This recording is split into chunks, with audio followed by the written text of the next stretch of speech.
बच्चों आज की क्लास में आपका बहुत बहुत स्वागत। बच्चों आज के हमारे टॉपिक्स हैं cell, electric circuit and switch. तो बच्चों सबसे पहले हम सेल को देखते हैं।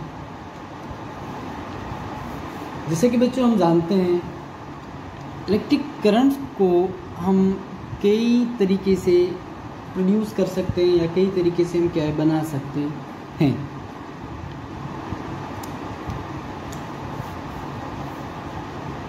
बच्चों एक ऐसा सोर्स जिसके अंदर क्या है इलेक्ट्रिक करंट को हम केमिकल रिएक्शंस के द्वारा प्रोड्यूस करते हैं, उस सोर्स को बच्चों सेल बोला जाता है। The source in which electric current produce by chemical reaction is called cell. तो बच्चों हमारी सेल दो प्रकार की होती है। नंबर एक प्राइमरी सेल और नंबर सेकेंडरी सेल। तो बच्चों देखते हैं कि प्राइमरी सेल क्या होती है। बच्चों वो सेल जिनको केवल एक बार ही हम यूज़ करते हैं और दूसरी बार क्या है उनको यूज़ नहीं करते। Primary cell is that which once used cannot be reused। यानी कि बच्चों प्राइमरी सेल वो सेल कहलाती है आपकी जिनको केवल क्या है हम एक बार ही यूज़ कर पाते हैं और दूसरे टाइम या अनदर टाइम क्या है उनको हम यूज़ नहीं कर पाते, वो क्या है हमारी ख़राब हो जाती है, उनको क्या हम फेंक देते हैं। जैसे कि आपकी क्या है डाइनिल सेल है, ड्राई सेल है, वोल्टिक सेल है। बच्चों देखते हैं सेकेंडरी सेल कौन सी होती है।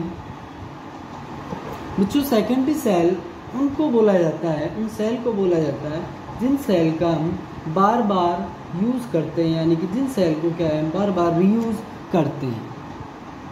तो बच्चों सेकेंडरी सेल के अंदर जैसे कि आपकी मोबाइल फ़ोन की जो बैटरी है वो आपकी क्या सेकेंडरी सेल है। आपने क्या है मोबाइल फ़ोन को चार्ज किया, 10-12 घंटे बाद में क्या है आपकी मोबाइल की जो बैटरी है वो डेड हो जाती है। उसके बाद में फिर क्या है आप दोबारा से क्या है मोबाइल की जो मोबाइल फ़ोन है उसको क्या है चार्जर के थ्रू कनेक्ट करते हो, तो फिर क्या है कि आपकी जो मोबाइल की जो बैटरी है वो दोबारा से क्या है चार्ज हो जाती है और फिर क्या है आप फिर से क्या है उसका रीयूज़ करते हैं। तो बच्चों ऐसी सेल जिनका हम बार बार रीयूज़ कर सकें उन सेल को क्या है सेकेंडरी सेल बोला जाता है। For example, cell used in mobile phones, inverters, cars, batteries।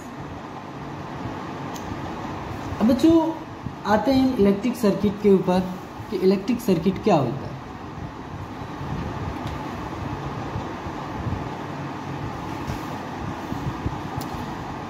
जैसे कि बच्चों आपको यहाँ पे क्या है एक सेल नज़र आ रही है जिसका नाम मैंने यहाँ पे बैटरी दिया हुआ है।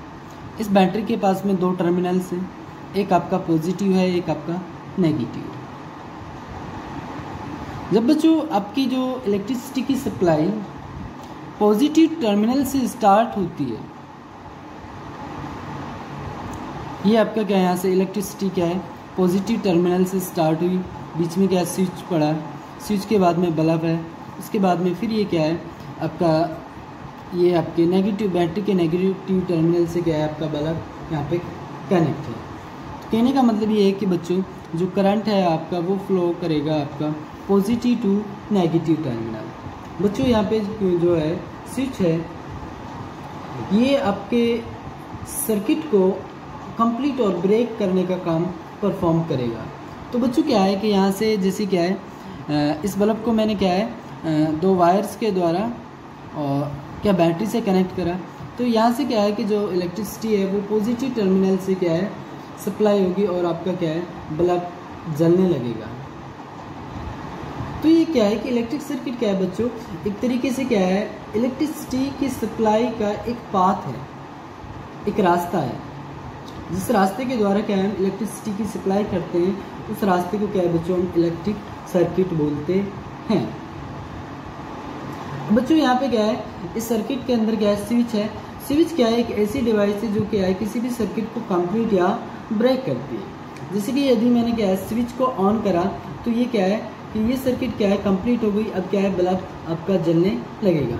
जैसे ही मैंने क्या है इस स्विच को ऑफ किया तो आपका क्या है ये सर्किट आपका ब्रेक हो जाएगा, यानी कि ये इलेक्ट्रिसिटी का जो रास्ता था वो टूट जाएगा और आपकी इलेक्ट्रिसिटी क्या है यहाँ से आगे नहीं जा पाएगी और आपका बल्ब नहीं जलेगा। तो बच्चों क्या है स्विच एक ऐसी डिवाइस है जो किसी भी सर्किट को या तो कंप्लीट करती है या फिर क्या है उसको ब्रेक करती है। तो बच्चों आपको समझ में आया होगा। Thank you.